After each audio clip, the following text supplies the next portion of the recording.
तो हमारी business communication की गाड़ी फुल रफ्तार से आगे बढ़ रही है और अभी वो आ चुकी है अपने प्लेटफॉर्म नंबर 10 पे, यानी चैप्टर नंबर 10 पे। So hello students, this is me Naman Agarwal and welcome back to our very own channel Gyani academy. आज अपन देख रहे हैं आपके CMA foundation paper number 1 business communication का चैप्टर नंबर 10, जो कि बात करता है legal aspects of business communication. यानी इस प्रॉपर चैप्टर में अपन देखने वाले हैं कि बिजनेस कम्युनिकेशन के क्या क्या लीगल रिपरकशंस हो सकते हैं अगर हम प्रॉपर तरीके से कम्युनिकेशन नहीं करते हैं या कुछ चीजें जो है वो छुपा लेते हैं। क्लियर हो गया? हाँ जी सर। तो बिना किसी देरी के शुरू करते हैं अपना काम।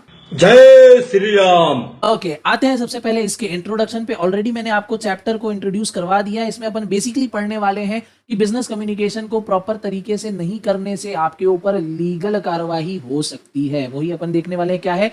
It is essential for entrepreneurs to understand the legal aspects of business communication. Business communication in certain cases could be regulated by law और even could lead to serious civil litigation. ठीक है, कुछ केसेस में communication वाला part है वो law के अंदर डिफाइन हो सकता है और अगर आप उस चीज को फॉलो नहीं करोगे तो आपके ऊपर सीरियस सिविल लिटिगेशन यानी लॉ सूट है, आपके ऊपर केस जो है वो फाइल किया जा सकता है।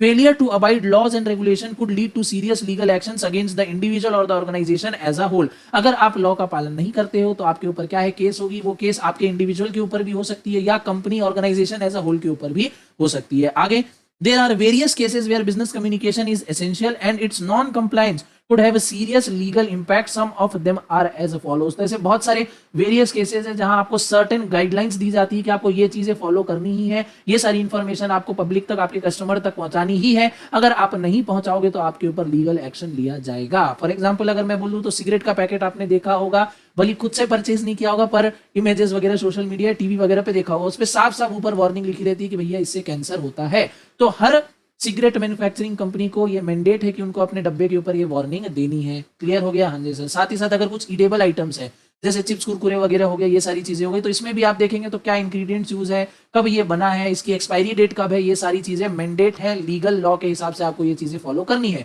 अगर कोई कंपनी इस चीज को फॉलो नहीं करेगी तो कंपनी के ऊपर होगी जबरदस्त वाली लीगल कार्रवाई। तो क्लियर हो गया हमको ये चीज कि अगर हम बिजनेस कम्युनिकेशन को प्रॉपर तरीके से फॉलो नहीं करेंगे तो हमको भैया लॉ का सामना करना पड़ सकता है, जेल जाना पड़ सकता है या इवन हमको बहुत हेवी फाइन्स एंड पेनल्टी जो है वो देनी पड़ेगी। उसमें से कुछ केसेस यानी कुछ रिक्वायरमेंट जो है वो यहाँ पे नीचे लिस्टेड है। सबसे पहला है प्रोडक्ट डिस्क्लेमर। डिस्क्लेमर यानी ये डिस्क्लेमर क्या होता है? डिस्क्लेमर में बेसिकली सेलर वार्न करता है बायर को कि जो भी आप प्रोडक्ट्स ले रहे हो इसके हार्मफुल इफेक्ट्स हो सकते हैं, डेंजरस आपके लिए प्रोडक्ट हो सकता है। तो जब भी आप अपने कोई पर्टिकुलर प्रोडक्ट को यूज करें तो बहुत ही सावधानी से यूज करें। तो डिस्क्लेमर ओरल भी हो सकता है, रिटर्न भी हो सकता है। जैसे टीवी वगैरह में अपन एड्स देखते हैं कि mutual funds are subject to market risk. ये क्या है? एक तरीके का डिस्क्लेमर है कि म्यूचुअल फंड में अगर आप इन्वेस्ट तो कर रहे हो बट ये सब्जेक्ट है मार्केट के रिस्क से। अगर भैया मार्केट नीचे जाएगा तो आपके जो फंड की वैल्यू है वो भी कम हो जाएगी, तो आपका पैसा का नुकसान वहां पे हो सकता है। तो ये क्या हो गया? ओरल हो गया। रिटर्न क्या हो गया? जैसे वही मैंने आपको बताया था कि वार्निंग ऑन सिगरेट पैकेट्स, ये क्या है? रिटर्न टाइप का कम्युनिकेशन की रिक्वायरमेंट है यहाँ पे। If the seller fails to inform the buyer or hides detail from the buyer possesses the right to sue the seller for damages। अगर किसी भी तरीके से सेलर अगर हार्मफुल इफेक्ट्स या जो भी चीजें कम्युनिकेट नहीं करता है अपने बायर को, तो बायर क्या कर सकता है? उसको बिल्कुल सू कर सकता है डैमेजेस के लिए। क्लियर? हाँ जी सर। आते हैं दूसरे पॉइंट में। दूसरा है कि भैया लीगल डिस्क्लोजर क्या है? Disclosure are similar to disclaimer but they are less specific in nature. ठीक है, अपन ने अभी ऊपर देखा है डिस्क्लेमर, वह एक होता है डिस्क्लोजर। अब डिस्क्लोजर और डिस्क्लेमर एक जैसे साउंड करते हैं, बस इसमें हल्का सा डिफरेंस है कि जो डिस्क्लोजर है वो थोड़ा सा कम स्पेसिफिक है, यानी पब्लिक एट लार्ज को वो अफेक्ट करे चाहे नहीं करे बट कुछ लोगों को ये जरूर अफेक्ट कर सकता है। यानी इसका जो स्कोप है थोड़ा सा कम है as comparison to disclaimer. Disclaimer हमको हर पर्सन को देना होता है बट डिस्क्लोजर हम कुछ ही पर्सन के साथ करते हैं। फॉर एग्जाम्पल जैसे when an organization wants to protect its property और intellectual right and prevent employees from disclosing such fact to outsider, non-disclosure agreement is signed which is legally enforceable in court of law against the breach of terms and condition। जैसे cocoa Cola या Pepsi, आपने सुना होगा कि उसकी जो recipe है उसको एकदम कोक वॉल्ट में रखते हैं एकदम भारी सिक्योरिटी के साथ। केएफसी की भी जो रेसिपी है वो भी क्या है? भारी सिक्योरिटी के साथ रहती है। ऐसी किसी को भी वो पब्लिक प्लेटफॉर्म पे अवेलेबल नहीं है। क्यों अवेलेबल नहीं है? क्योंकि यही उनकी खास बात है। अगर कोको कोला का फॉर्मूला किसी को भी मिल जाएगा, नॉर्मल पब्लिक को मिल जाएगा, तो भैया मार्केट में अगले दिन ही 100 कोको कोला की कंपनी आपको खुल जाएगी। ठीक है, 100 अलग अलग केएफसी आपको मार्केट में दिख जाएंगे अलग अलग नाम से। तो ये क्या होता है? डिस्क्लोजर, यानी आपको कोई इन्फॉर्मेशन नहीं बतानी है। इसका भी आप प्रॉपर कॉन्ट्रैक्ट कर सकते हो, नॉन डिस्क्लोजर एग्रीमेंट आप साइन कर सकते हो कि भैया बिजनेस के जो भी कोर सीक्रेट्स हैं ये आप कभी भी रिवील नहीं करोगे पब्लिक को या हमारे कॉम्पिटिटर को। जब भी आप कभी जॉब करने जाओगे किसी कंपनी में तो आपके साथ भी ये जो नॉन डिस्क्लोजर एग्रीमेंट है ये भी आपसे साइन करवाया जा सकता है आपके एम्प्लॉयमेंट कॉन्ट्रैक्ट के अंदर में कि भैया जो हमारी फाइनेंशियल डिटेल्स है या फाइनेंशियल पोजीशन है या कुछ भी ऐसी सेंसिटिव डेटा है वो आपको हमारे कॉम्पिटिटर्स के साथ शेयर नहीं करनी है अगर आप कभी भी हमारी कंपनी छोड़ के जाते हो तो ये हो गया अपना लीगल डिस्क्लोजर की क्या चीज आपको डिस्क्लोज करनी है या नहीं करनी है। थर्ड इज फाइनेंशियल रिपोर्टिंग यानी बेसिकली अपनी बुक्स ऑफ अकाउंट्स हो गई, ठीक है, जो भी अपन अकाउंटिंग करते हैं, बैलेंस शीट बना रहे हैं, कैश फ्लो बना रहे हैं, ट्रेडिंग प्रॉफिट एंड लॉस, ये सब क्या है फाइनेंशियल अकाउंट से अपने फाइनेंशियल रिपोर्टिंग के अंदर आता है। ये भी बहुत ही एसेंशियल है, मोस्ट एसेंशियल है कि इसको अपने को रिटर्न फॉर्म में अपने पास रखना है, कंपनी के पास रखना है। It must be mandatory maintained books of accounts which represents the stakeholder and any window dressing or fraudulent accounting can be legally enforceable in court of law। ठीक है, तो मैंडेटरी होता है कुछ केसेस में कि आपको बुक्स ऑफ अकाउंट्स जो है मेंटेन करके रखने हैं। बुक्स ऑफ अकाउंट्स में आपको किसी भी तरीके की कोई भी छेड़छाड़ यानी विंडो ड्रेसिंग नहीं करनी है, यानी बाहर से तो आप बहुत बढ़िया बढ़िया चीजें दिखा रहे हो बट अंदर से आपकी हालत खराब है, तो इसको क्या बोलते हैं विंडो ड्रेसिंग, यानी असल में कुछ और है और आप बाहर कुछ और दिखा रहे हो, तो ऐसा भी आपको नहीं करना है। अगर आप ऐसा करते हो तो आपके ऊपर भैया केस हो जाएगा, कोर्ट ऑफ लॉ में आपको फ्रॉड डिक्लेयर किया जाएगा। Next is fourth point, contracts and internal communication. Business enter into new contracts and hold meetings every second day with its stakeholder, and it is essential for a business to maintain a record of the minutes of the meeting, reports and contract entered into, not only for recording purpose but also to meet legal compliances। क्या बोल रहे हैं कि भैया जो business है उनमें आए दिन मीटिंग होती रहती है, शेयर होल्डर्स के साथ मीटिंग हो रही है, बोर्ड की मीटिंग हो रही है, उसमें होता क्या है जो भी मीटिंग में चीजें डिस्कस की जा रही हैं, जो बातें डिस्कस की जा रही हैं, उसका भी आपको रिकॉर्ड रखना होता है। ठीक है, उसको क्या बोलते हैं मिनट्स ऑफ द मीटिंग, यानी जो बोर्ड मेंबर की मीटिंग हो रही है, शेयर होल्डर की मीटिंग जो हो रही है, उसमें जो भी सारी बातें डिस्कस हो रही हैं, कोई नया प्रपोजल आया, पास हुआ नहीं हुआ, एक एक चीज हर एक मिनट का हिसाब आपको रिटर्न फॉर्म में रिकॉर्ड करके या किसी भी फॉर्म में आपको रिकॉर्ड करके रखना है। ज्यादा बेहतर होता है कि रिटर्न फॉर्म में आपको जो है वो रिकॉर्ड करके रखना होता है। सर ये लिखने का काम, इसको रिकॉर्ड और मेंटेन करने का काम कौन करता है?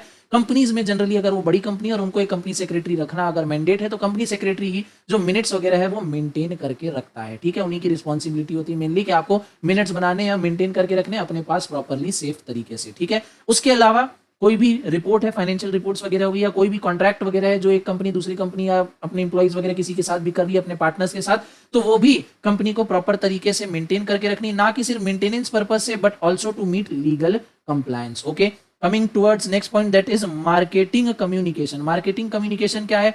The techniques of sales, promotion and marketing involves a lot of communication of various types, written, oral, gestural, direct or indirect. However, the salesman marketing the product on behalf of the business must be clever in his word usage and presentation। कि भैया जब marketing हम अपने product के बारे में customer को बता रहे हैं तो जो सेल्समैन है उसको भी बड़े ही ध्यान से, ठीक है, अपना दिमाग यूज करते हुए मार्केटिंग जो वो वर्ड यूज कर रहा है उसको प्रॉपर तरीके से करना है। ऐसा नहीं कि वो कुछ भी बोले जा रहा है, सिर्फ प्रोडक्ट बेचने के लिए बढ़ा चढ़ा के तारीफें किए जा रहा है, ऐसा बिल्कुल भी नहीं करना है। अगर आप झूठी चीजें बोल के, गलत चीजें बोल के, फेकने से दिखा के अगर आप प्रोडक्ट को सेल करते हो और फिर वो आपका प्रोडक्ट उस लायक नहीं निकलता है जो बोल के आपने बेचा था, वो प्रॉब्लम सॉल्व नहीं करता है जो आपने बोला था कि ये सॉल्व करेगा, तो इसमें भी क्या होगा, आपके ऊपर सामने वाला जो है, जो बायर है, वो आपके ऊपर केस कर सकता है। क्लियर हो गया? हाँ जी सर, क्लियर हो गया।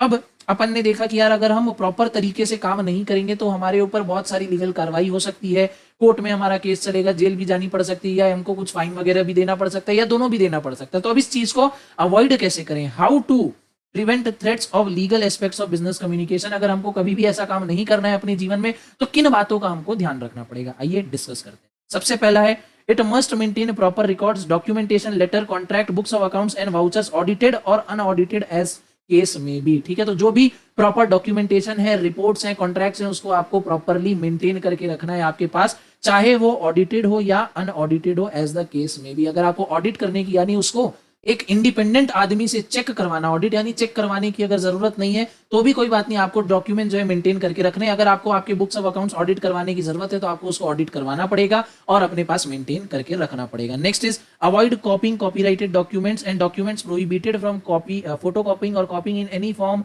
Without proper consent of the involve parties. ठीक है, किसी भी तरीके का आपको किसी दूसरे का कंटेंट जो है वो कॉपी नहीं यहाँ पे करना है। अगर किसी के कंटेंट को फोटो कॉपी करने में या कॉपी करने में मनाही है तो आपको वो चीजें भी नहीं करनी है, इसके लिए आपके ऊपर लीगल एक्शन हो सकता है। Next is use a proper tone and avoid inappropriate language और behaviour while dealing with employees and other stakeholder. ठीक है, प्रॉपर टोन आपको रखनी है, पोलाइट वे में जो है अपना कम्युनिकेशन वो करना है, हार्श एग्रेसिव टोन आपको नहीं रखनी है, बॉडी लैंग्वेज भी आपकी जो है वो प्रॉपर होनी चाहिए, लैंग्वेज वर्ड्स का चयन आपका बहुत प्रॉपर होना चाहिए। Next is avoid window dressing of balance sheet and other financial document. किसी भी तरीके के फाइनेंशियल डॉक्यूमेंट में आपको छेड़छाड़ बिल्कुल भी नहीं करनी है। Next point is ensure all license and legal documents are always updated and all changes are made note of. जो भी आपके पास अगर लीगल लाइसेंस वगैरह आपको किसी चीज का लेना है तो मेक श्योर कि भैया वो वैलिड पीरियड में आपके पास हो. अगर वैलिडिटी एक्सपायर हो जाती है तो उसको फिर से रिन्यू करवा लो. अगर आप कोई चेंजेस वगैरह कर रहे हो तो उसको भी प्रॉपर मेंटेन करके रखो, नोट बना के रखो उसका.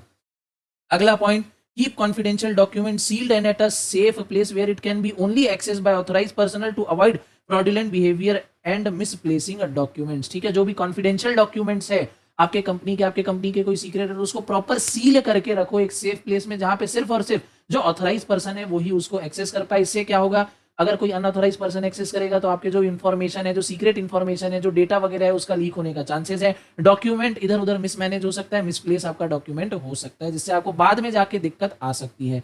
Coming towards our last point and that is sales promoter and company representative must be well trained and groomed about business communication, its type, significance and legal aspect. जो आपके sales person है, marketing managers हैं, उनको भी आपको properly train करना है, उनको भी आपको प्रॉपरली ग्रूमिंग करनी है, ताकि जब वो मार्केट में जाएं, आपका प्रोडक्ट या आपकी सर्विसेज को सेल करें, मार्केट करें, तो वो कहीं ऐसे वैसे शब्द यूज ना कर दे जिससे भैया आपको आगे में फ्यूचर में प्रॉब्लम फेस करनी पड़ सकती है. ठीक है, तो आपको क्या करनी है, अपने सेल्स पर्सन को प्रॉपर ट्रेनिंग प्रोवाइड करनी है कि आपको किस तरीके से अपना जो प्रोडक्ट है वो पिच करना है, कैसे कस्टमर को जो है वो कन्विंस करना है, ताकि वो उल्टी सीधी हरकतें ना करे अपनी सेल्स पिच के दौरान और आपका काम खराब ना हो. क्योंकि वंस अगर आपके ऊपर किसी भी तरीके का कोई भी दाग लग गया तो आपके जो गुडविल है, जो आपकी रेपुटेशन है मार्केट में आपकी ऑर्गेनाइजेशन की, वो खराब हो जाएगी. And once goodwill is lost everything is lost. Clear हो गया? हाँ जी सर. तो आज के इस लेक्चर में अपन ने देखा कि बिजनेस कम्युनिकेशन के क्या क्या लीगल एस्पेक्ट्स हो सकते हैं, किन किन बातों का हमको ध्यान रखना है, कैसे हम बिना किसी लीगल ट्रबल में पड़े